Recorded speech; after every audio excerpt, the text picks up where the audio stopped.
జై గౌడన్న. మరి ఈరోజు వేదికను అలంకరించిన మన గౌడ పెద్దలందరికీ, బిజినెస్ మెన్లకు అందరికీ కూడా నమస్కారాలు తెలియజేస్తూ, పల్లె సాయిచరణ సభాధ్యక్షుల గారికి, లక్ష్మీనారాయణ గౌడ్ గారికి, మరి పెద్దలు మా జాతర శ్రీరాణ గారికి, బండి సాయన్న గారికి, పల్లె రేవన్న గారికి, శంకరన్నకి, ఉద్యోగరామన్న గారికి, ఇంకా చాలా మంది పెద్ద మనుషులు కూడా ఉన్నారు. అందరికీ కూడా నమస్కారాలు తెలియజేస్తున్నాను.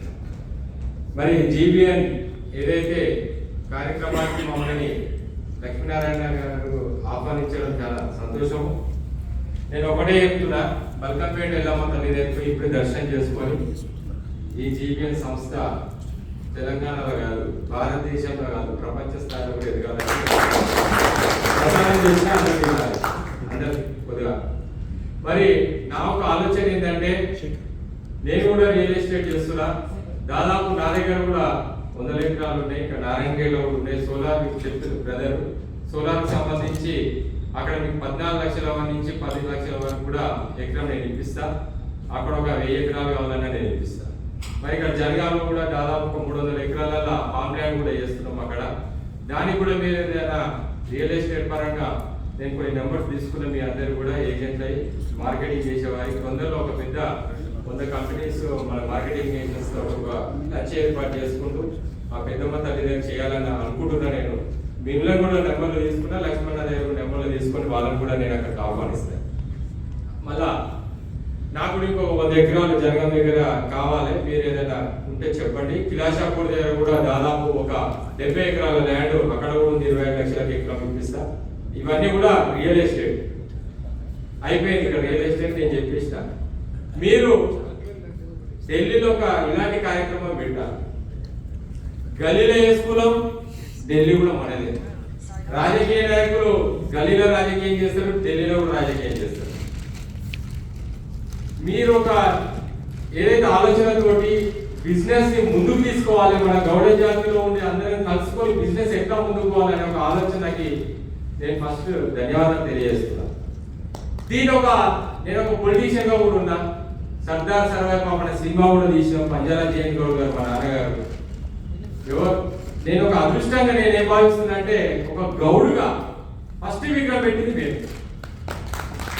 ఒక గౌడుగా ఒక బీసీ వర్గం నుంచి సర్దార్ సర్వాయి పాపన సినిమా చేసింది కూడా మేమే. ఇది అవునన్నా కాదన్నా ఎక్కడైనా నేను చెప్తా. ఇది 100% clear. National highway Kompally Venkatanna పుస్తకం రాసి మన గౌడ బిడ్డ, వారికి కూడా ధన్యవాదాలు తెలియాలి, సపోర్ట్లు కొట్టాలి. నేను ప్రతి ఒక్కరిని కూడా ఎవరేం చేస్తున్నారు, ఎవరి గౌరవం ఏంది తక్కువ కాకుండా చూసుకొని పోవాల్సిన బాధ్యత నా మీద ఉన్నది. ఎందుకంటే నేను రాబోయే రోజులలో ఒక ఎంపీగా కంటెస్ట్ చేయాలని అనుకుంటున్నా. ఓన్లీ పార్లమెంట్ ఒక సెంట్రల్ మినిస్టర్ కావాలనుకుంటున్నా. ఒక రాష్ట్రానికి ముఖ్యమంత్రి గౌడుగా మీరు అంటున్నారు, నేను కావాలనుకుంటున్నా. ఇవన్నీ కావాలంటే నా పక్కనోని గౌరవించకుండా, నా ముంగనోని గౌరవించకుండా వీళ్ళు వచ్చిన నన్ను సర్దార్ సర్వాయి పాపన్న సినిమా నేను మా నాయన దిగాలి హీరో కానీ రాసి ఉంది కాబట్టి ఆయన హీరో అయ్యి వీడు ఇంతమంది లేరా అంటే అదృష్టంలో కూడా కాదన్నాడు. ఎవరు కాదండి. ఈడికని బయట రోడ్ మీకు వాడు సావాలంటే వాడు ఈడికని బయటకు వాగిన ఎవడన్నా ఎమ్మెల్యేగా ఫోన్ వచ్చింది, మీకు నామినేటెడ్ పోస్ట్ వస్తుంది, సిపి రాధాకృష్ణ మన బీసీ, నాకు కావాలి తిరిగాడు. ఏ ఉపరాష్ట్రపతి అయిపోయింది కదా, నా షిఫ్ట్ డిజైన్ కాదా సార్ నేను ఎప్పుడు పెట్టుకొని తిరిగిన బీజేపీలో. ఆయన గవర్నర్ అయ్యిండు, ఉపరాష్ట్రపతి అవుతున్నాడు. నేను ఊహించింది ఆయన గవర్నర్ అవుతాడని.